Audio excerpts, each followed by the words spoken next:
자, 이번 시간에는 사용자 정의 어트리뷰트를 매개 변수에 사용하는 실전 예제에 대해서 알아보도록 하겠습니다. 먼저 우리가 사용자 어트리뷰트를 매개 변수에 사용하기 위해서는 이 AOP에 대한 것을 알고 계셔야 구현이 가능하겠습니다.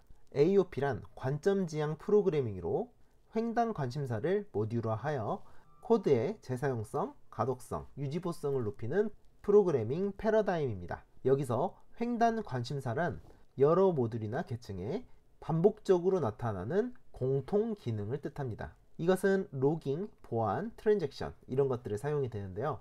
간단하게 AOP에 대해서 설명을 해드리면은 이렇게 함수가 하나 존재한다고 가정을 해볼게요.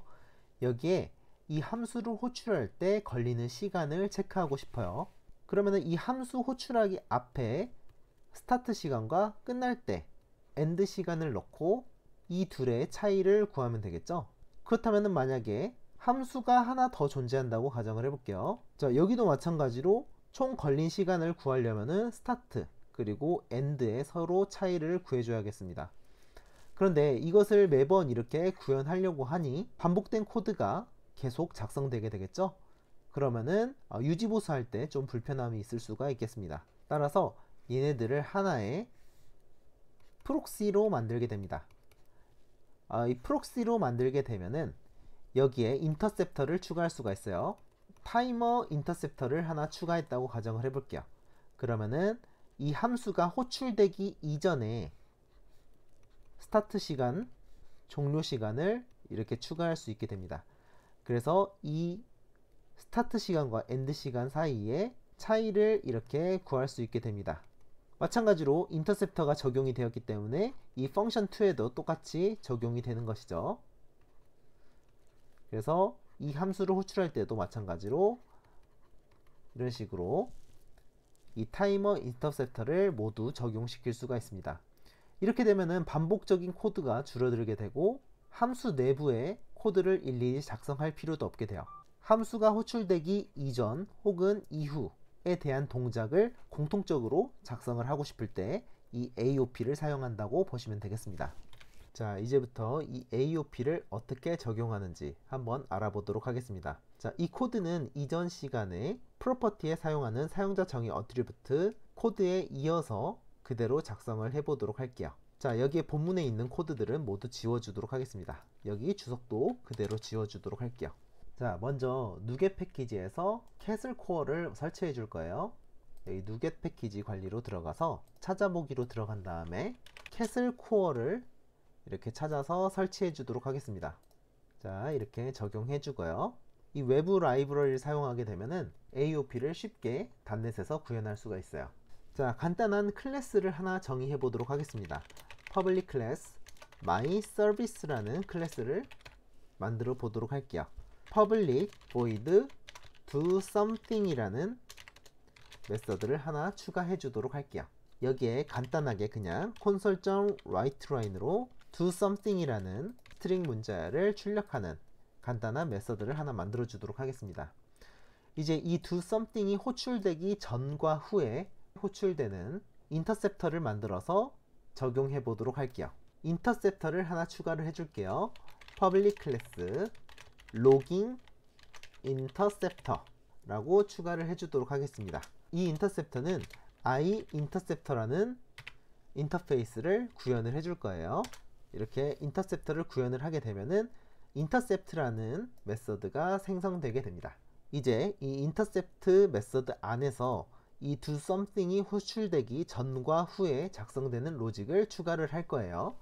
먼저 console.writeLine으로 start라는 출력을 해주고 그 밑에 end라는 출력을 해주도록 하겠습니다. 그리고 이제 doSomething이 호출될 위치를 추가를 해줄 건데요. 이 start와 end 사이에 이 invocation을 사용해서 invocation precede라는 메서드를 호출해 주도록 하겠습니다.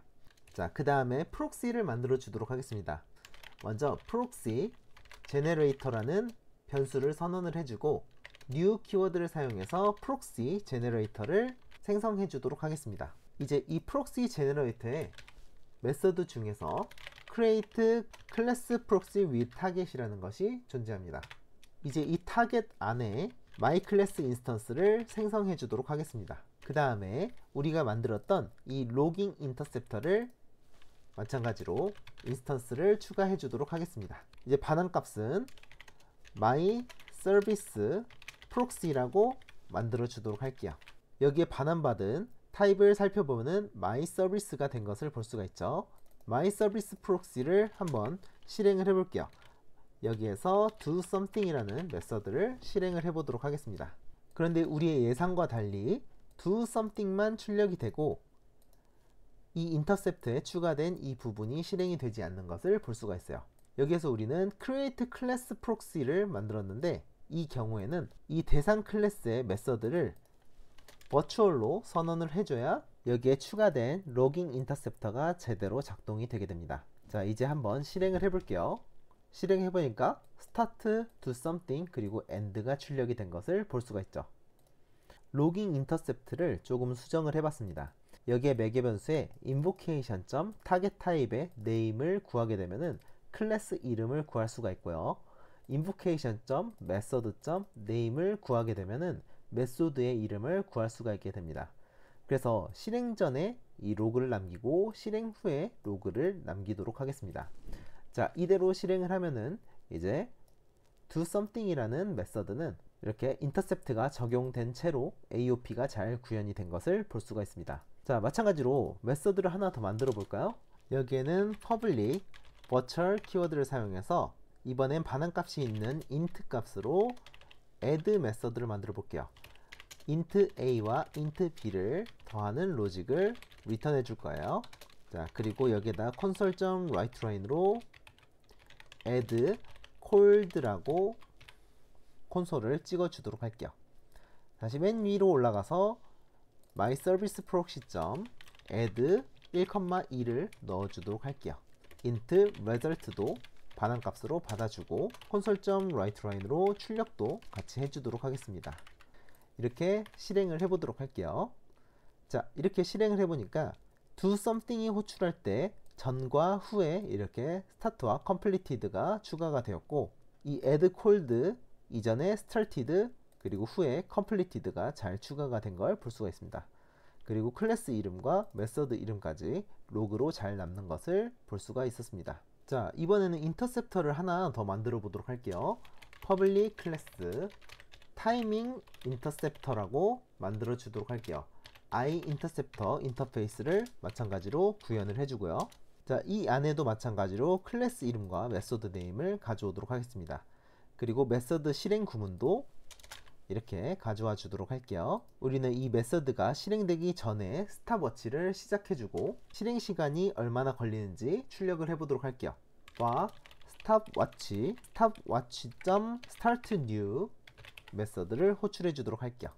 그 다음에 이 메서드가 끝나게 되면은 stopwatch.stop을 호출해 주도록 하겠습니다. 그 다음 console.writeLine으로 추가해 주도록 하겠습니다. 자, 이렇게 인터셉터를 만들었으면은 이 인터셉터를 여기 create class proxy with target 마지막 인수에다가 인터셉터를 하나 더 생성을 해 주도록 하겠습니다. 자, 그 다음에 한번 실행을 해 보도록 하겠습니다. 자, 너무 빨리 실행이 돼서 이 타임이 0초로 나오는 것을 볼 수가 있네요. 이 메소드들에 약간의 텀을 줘 보도록 할게요. thread.sleep 10ms로 주도록 하겠습니다. 이 add 메서드에는 20 정도로 줘 보도록 할게요. 이렇게 하고 실행을 해보면은 자, 걸린 시간들이 잘 표시가 되는 것을 볼 수가 있습니다. 자, 이제 이 코드들을 조금 정리를 해보도록 하겠습니다. 먼저 폴더를 하나 만들어 줄게요. interceptors라고 추가를 해주도록 하겠습니다. 그 다음에 timing interceptor 클래스를 형식으로 이동을 해서 파일로 만들어주고 logging interceptor도 이렇게 형식으로 이동을 해주도록 하겠습니다. 그리고 이 두 인터셉터를 interceptors 폴더에 넣어주도록 하겠습니다. 네임스페이스도 조정을 해주도록 할게요. 자, 그 다음에 이 proxy generator 이 부분을 확장 메서드로 만들어 주도록 하겠습니다. public class proxy extensions라고 클래스를 추가해 주도록 할게요. 이것은 static 클래스가 돼야겠죠. 자, 그 다음에 public static 형식 매개 변수 t를 사용할 겁니다. 그리고 create proxy라는 메서드를 만들어 줄게요.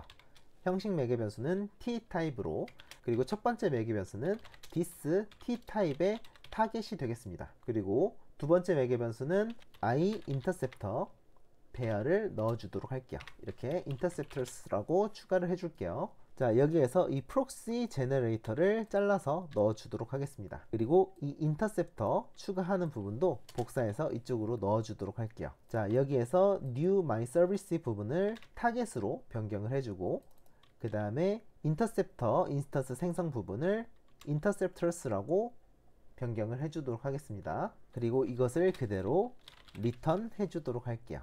그리고 create class proxy이기 때문에 이 t타입은 클래스로 제약 조건을 지정해 주도록 하겠습니다. 자, 이렇게 proxy extensions를 만들었으니까 이제 이 위에 코드를 조금 수정을 해 볼게요. 자, 여기에 new my class create proxy를 호출해 주도록 할게요. 자, 여기에는 인터셉터만 넣어주면 되겠습니다. 자, 이렇게 추가를 해주면은 간단하게 my service create proxy를 호출해서 인터셉터만 추가해주면은 간단하게 프록시를 만들 수가 있게 되었네요. 그 다음에 정상 작동하는지 출력까지 해보고 제대로 잘 작동이 되는 것 같습니다. 이제 이 익스텐션스도 컨트롤 점을 눌러서 형식으로 이동을 해주도록 하겠습니다. 그리고 폴더를 하나 만들고 extensions라고 추가를 해주도록 할게요. 그 다음에 proxy extensions를 이 안에다가 넣어주도록 하겠습니다.